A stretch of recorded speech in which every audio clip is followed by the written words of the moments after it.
Welcome to the Business of Apps podcast. Performance marketers are running out of levers, and the one most teams haven't pulled yet is Signal. In this episode, we speak with Shumel Lais, founder of Day30, about signal engineering and why it may be the most important skill in performance marketing right now. Shumel explains what signal engineering actually is, how prediction models use behavioral data to identify high-value users before they ever convert, and why synthetic events, goals you engineer rather than observe, help ad platforms like Meta find better users faster. He also shares how subscription apps have achieved up to 50% reductions in CAC, and why, with everything else becoming automated, Signal is now one of only two levers performance marketers still control. If you work in user acquisition or subscription growth, this is a must listen. Without any further ado, let's go. This is App Talks. I'm Peggy Ann Saltz. This is the place to be to, of course, talk about apps, trends, what you need to do, where's the growth.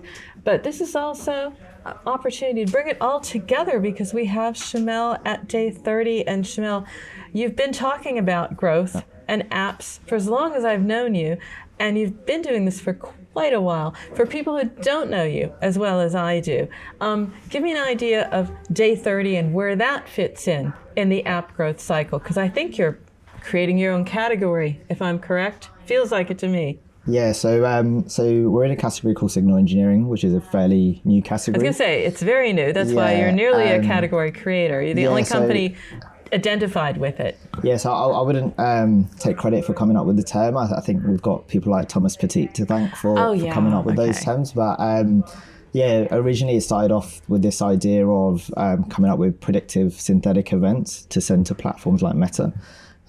Which is something that we experienced going back to my agency days of running campaigns myself, and saw the impact of it, but then realized a lot of teams didn't have the data science expertise or the tools to do so themselves.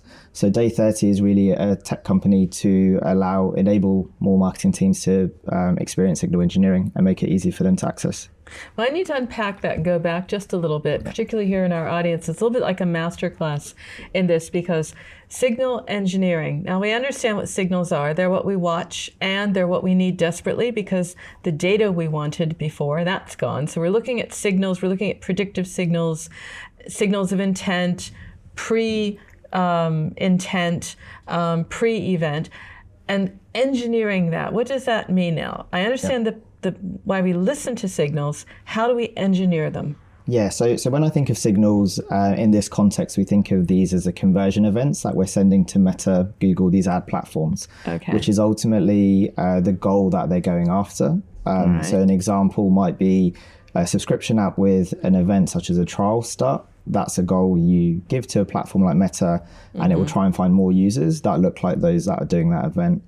The concept of engineering that signal is to see how can we manipulate that event to give the ad platforms a stronger correlation to the business value that you're after. So for example, for a subscription app, we would all want to drive for subscriptions over people that start trial because 60 to 80% of people who start a trial may not convert. So the concept of signal engineering is, can we come up with an event which is a trial plus other behaviors that has a stronger intent for someone to convert?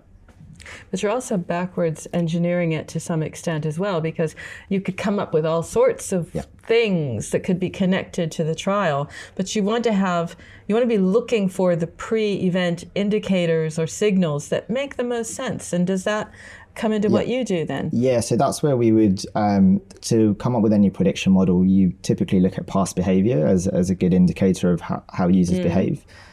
So you look at historically, what has a user done? If we were to bucket users into two categories of A and B, of someone who does go on to become a purchaser versus someone who doesn't, that's where we look back at what characteristic do people in bucket A have versus bucket B. Right. So if it was a language learning app, it could be how many lessons that someone does purchase do they do? Could it be someone who purchases has more than 7 lessons that they do?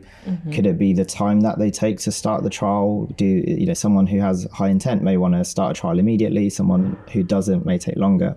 So all of these are different behavioral events that we take in. Okay. And off of that, you can output a probability. So we could say, Peggy's got an 80% chance to convert and Shumel only has a 20% chance. So it's really about identifying which of the users are most likely going to do what we want them to do. So that's part of signal engineering that goes into it. You talked about Thomas Petit. I was talking to Mate recently as well, and he was like, but we need to look at signals across the other platforms or the other ways that we're interacting with people. This was, for example, gaming and commerce. You could understand the same user type in commerce and understand then the propensity or probability to purchase in game, for example. Exactly. Yeah. So it's not just the type of person, it's the types of interactions. Are you stitching those together as well? The different signals you get from the different ways we interact? Yeah, so typically these prediction models are specific to an app because every app will have different behavior. One place. So an e-commerce app, for them it may be predicting someone who's going to make a future purchase, and it could be to do with their browsing behavior. Are they looking at shoes versus t-shirts and so on? That could have a different output versus a gaming company, maybe based on what levels they're playing and so on. Yeah. Do you bring that all together as well in Day30? Is that where this is about? Because I would imagine it has to be very, very multifaceted to get the right signals in the first place. So it's and so this is where machine learning comes in. So traditionally, if we were to go through like levels of signal engineering, at the most basic level, if you start again with your trial start as an event, the next level could be someone who cancels quite early or someone who's, does XYZ event. So you're combining two events together. What machine learning allows you to do is go into loads of different branches to find like what are the combination of events that impact their probability. Okay. So at Day30, we're a bit more focused at the moment on subscription apps because there's a lot more data of behavior that they do versus an e-commerce app. But the concept of signal engineering can be applied to all types of categories. So let's apply it back to subscription because that's where signal really does matter because you're trying to get people not just to interact, you're getting them to commit. They're going to commit to subscription. Day30, how do you work with subscription apps? Yeah, so the way we'll build our own prediction models is we first start with behavioral data of that app's users. That typically comes from one of two sources. It's either an MMP, which tags a lot of events. Yeah. Typically, that might not have enough behavioral data. So the other source is product analytics tools like Amplitude or Mixpanel. And then some brands have their own internal data warehouse of behavior. So the first-party data as well. Exactly. So that first-party data, the key thing that you need to build a prediction model is a user ID. It doesn't need to be, some kind of an ID that they use internally. And then that attached to different behaviors that they're doing in the app. What actions are they taking? And then we're able to put that all through a model and output a probability at a user level. And that can come in two ways. It could either be a binary, like this person's going to convert or not. Or sometimes it can be value-based. So we might say this person is going to drive $100 of revenue. This person's we think they're going to drive $20. And where all this value comes back is then when you send that to Meta, Meta has a lot more to go off of. So instead of just looking for users who are going to start a trial, it can find separate the low quality versus the high quality users. And that's what you want to go after ultimately. And sometimes you find in the data, when I'm talking to marketers, the surprise is that what you thought you were looking for is not where the value is. It would be like, oh, we're going to go after the high value users and we're going to do this, that, and the other. It's like, well, that's the easy win. It was actually maybe going after more medium value users and doing it differently that would have a much, much greater return. Yeah, and that's a really interesting topic because there's another kind of variable in signal engineering, and we think of this as signal volume. So all of these ad platforms, whether it's Facebook or Google or TikTok, they typically need enough signals per day per campaign for their algorithms to learn. So that's where you may not want to always be super precise because that might just choke the algorithms too much. So go in the middle. So and that's really tailoring it to the budget. So and that can vary from app to app. Another thing you're doing when I think about how you're experimenting, we understand it a bit in practice, but you're working on something, synthetic events. What is that? Yeah, so synthetic event is ultimately when we're creating an event that doesn't actually exist. So again, I'll take start trial or viewed content as these are events that someone physically does, and those exist and can be forwarded onto Meta. And synthetic event is something that a user hasn't necessarily done, so we're creating this based on those probabilities. So an example is we may create a synthetic event called a trial plus, or it could be someone called a return, predictive renewal. These are not things that have actually occurred, but based on the data we take in, we can build this from scratch. So that's what we think about when we think of a synthetic event. So what happens with that? Does that help in the model, or is it you tell the subscription app, if you had this event, it would give you more data, more insight, so why not make it as well? So it's more actually for the ad platforms. So it helps the ad platforms. So the ad platform will have like a single goal that it would go after, and that's what you define. And whatever that definition is, that's what it will find more of. So if we can create a definition, so the synthetic definition of what a good user actually looks like, it may be something that Meta can't see because they have a limited attribution window. It could be on iOS especially, they only typically see up to about 7 days. But the value of your user may not be realized until 30 days, hence kind of our name. So that's where we would, how far we would look, and then it helps Meta find more of those types of users. And your own model then would be telling me what things will be day 30 and beyond. So matching, it's not even probability anymore, but it's a great matching of something even more than just being probable. A very, very high probability of probability, I guess, is what you would say. Or how would you read that? Yeah, I think, again, it really comes back down to like, how far do you want to predict for? So the models can vary. The further you're trying to predict for, the harder it gets, because all of these models have to be done at a user level. So when you're going really that granular, it definitely makes it trickier to do.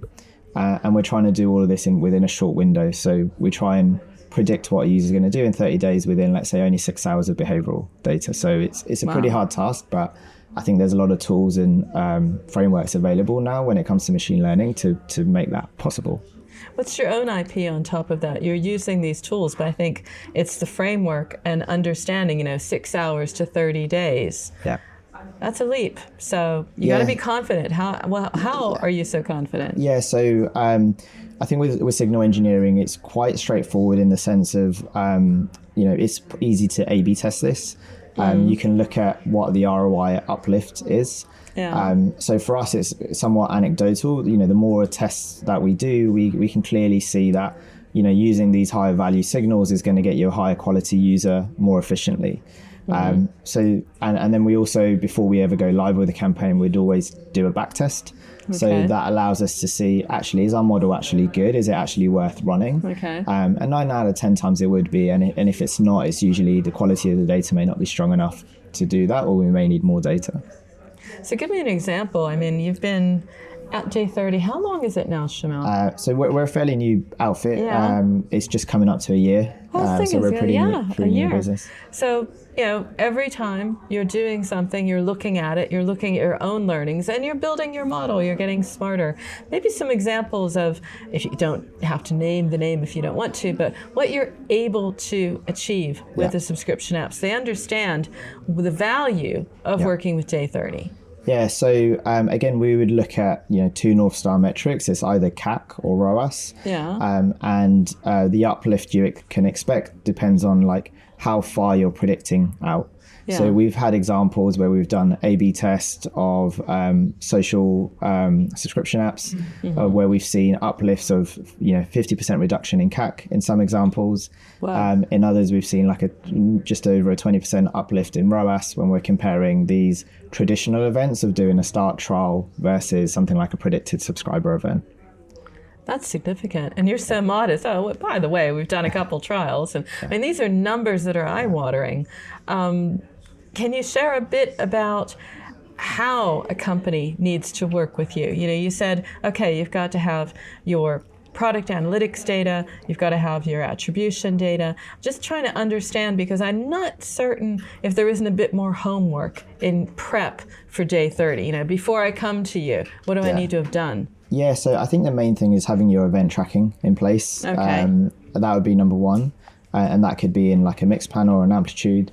And then the second would be having an MMP or measurement in place. So that's how we can be confident that there is an uplift or not.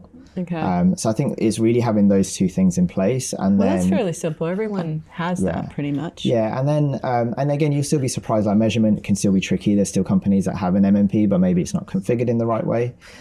So that's where we do like a managed implementation. So it's just as long as you've got those two things in place, then we would go through setting everything up. Helping to measure properly. Any differences between signal and good signal that you can point out? Because it's like data, we've got plenty of it. We have no problems with overall data. It's knowing what we have and knowing that it's good. Yeah, so I think when I think of what makes an effective signal, there's like three components to it.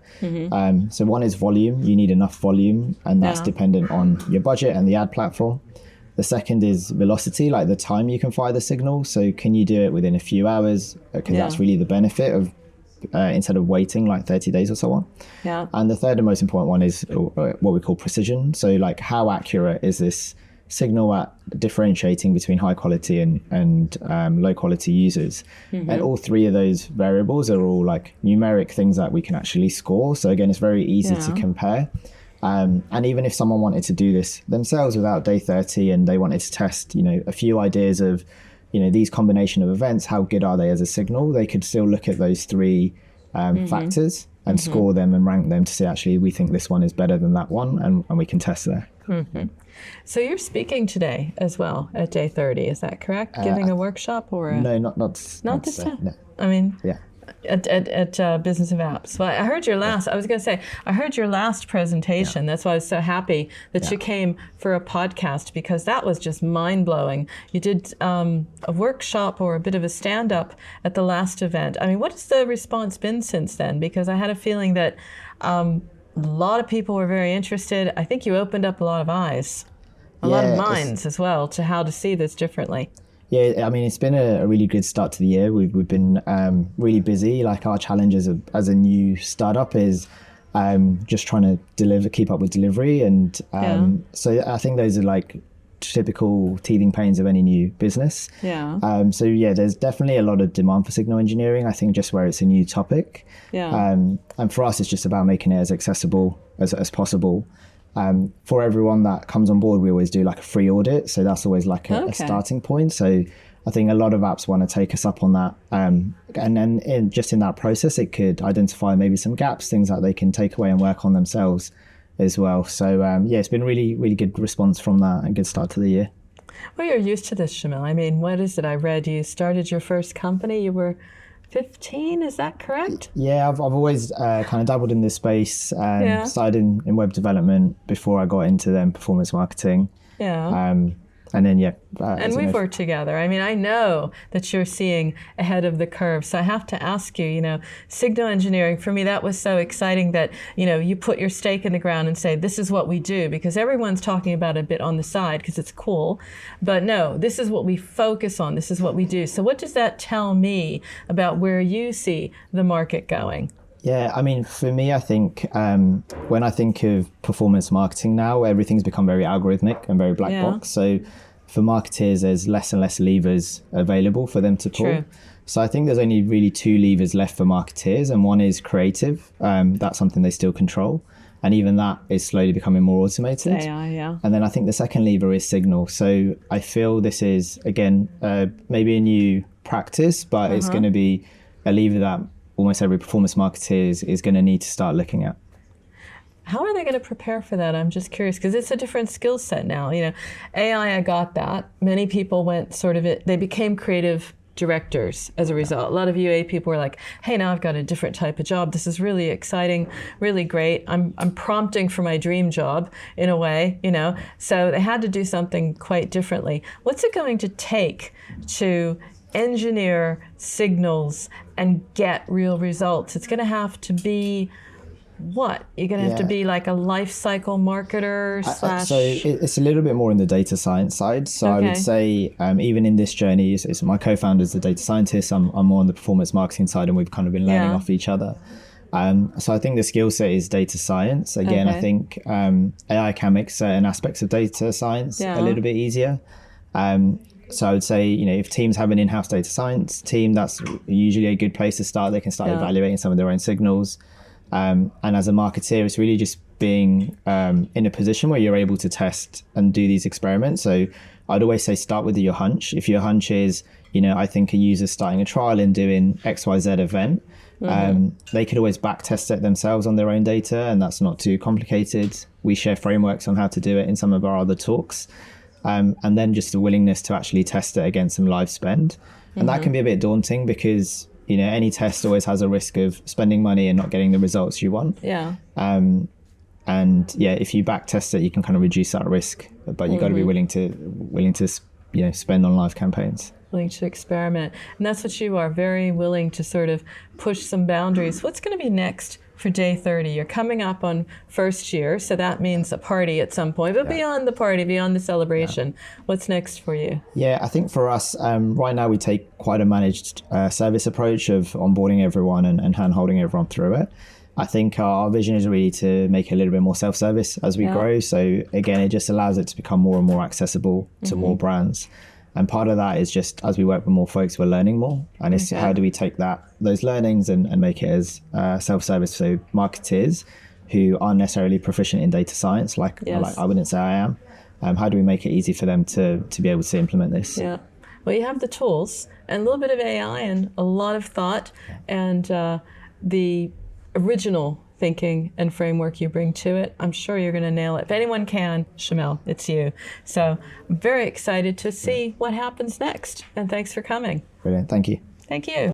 And that was the episode 266, The 2 Levers Left for App Marketers, featuring Shumel Lais, founder of Day30. To listen to more episodes, by now we have more than 250 to check out.